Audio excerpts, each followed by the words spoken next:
everyone. So this is going to be a video about the bank bailouts of 2008 and 2010, and then also the well, I suppose and the major misconceptions about them. So there was a New York Times article published today that basically it was saying that if the government could afford to bail out the banks, then they can afford to pay off college debt. And I thought that it was crazy that the article made it onto the New York Times opinion section because it was peddling this misunderstanding of what the bailouts were. You can't equate the two because the bailouts themselves were loans, not gifts. So it seems like everybody thinks the government just gave the banks money. Like just just gave them cash to cover their insolvency. That is not what happened. So this is why I'm pro bailout and why both parties agreed to do it and then blame the other party. Like no one wants to own it publicly because it's hard to explain, but everyone who's educated on the issue knew that it was the right thing to do. Like the decisions were pretty much unanimous. And this is why. It's because the bailouts were loans given to the banks. And the reason why they were given, I think the major misconception about 2008 that people have is that the banks themselves were insolvent from their bad mortgages. And that is not what happened. There were some banks that were insolvent because of their bad mortgages, their bad assets. But those were Bear Stearns and Lehman Brothers, and maybe some others that I don't know about. But Bear Stearns and Lehman Brothers went bankrupt. They didn't get gifts to bail them out of their bad mortgages. So it's amazing to me that, it's been 14 years and there's still so much peddled wrong about what happened and why.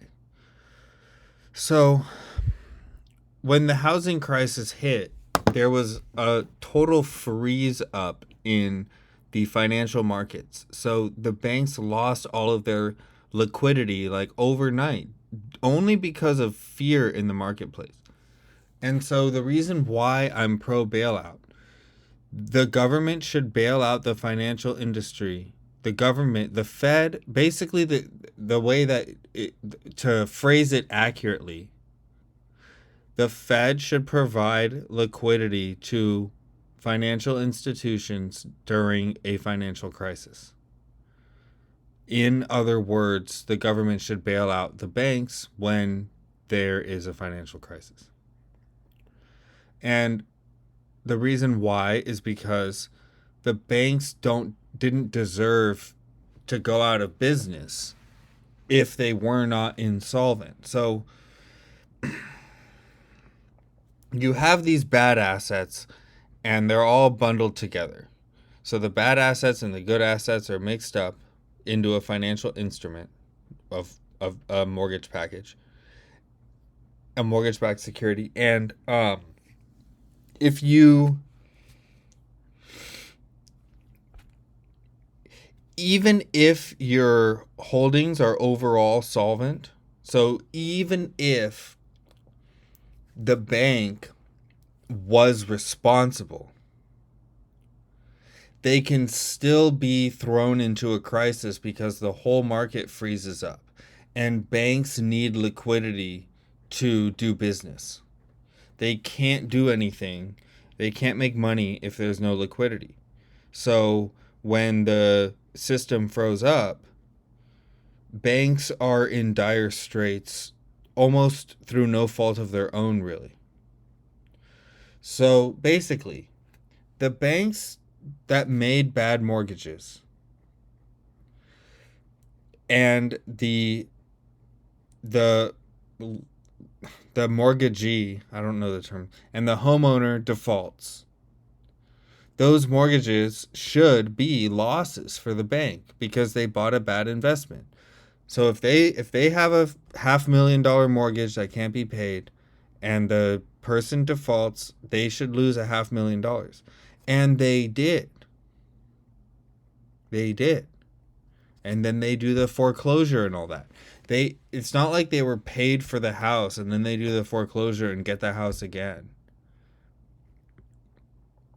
They gave huge mortgages that people declared bankruptcy on and didn't, and then the asset wasn't worth enough to cover the value of the mortgage because it crashed. But the point is that there was no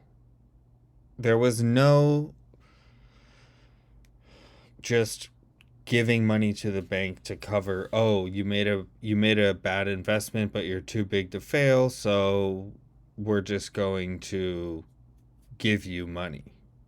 That's not what happened. It's you've been following the rules and you're solvent, but you can't do business because the entire system froze up because of this housing crisis. So nobody trusts each other anymore. But it's a temporary thing. So you loan the money and then they give it back to you once business picks up again. So it's kind of like, I don't see the harm because it's a loan. And if you don't do it, you lose your whole financial industry for no good reason when you didn't have to. So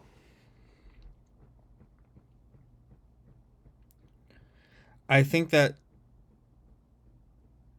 the term shouldn't have been the term shouldn't be bailout. They shouldn't have the phrase bailout. Um, I would think instead they should have they should say loan, I guess.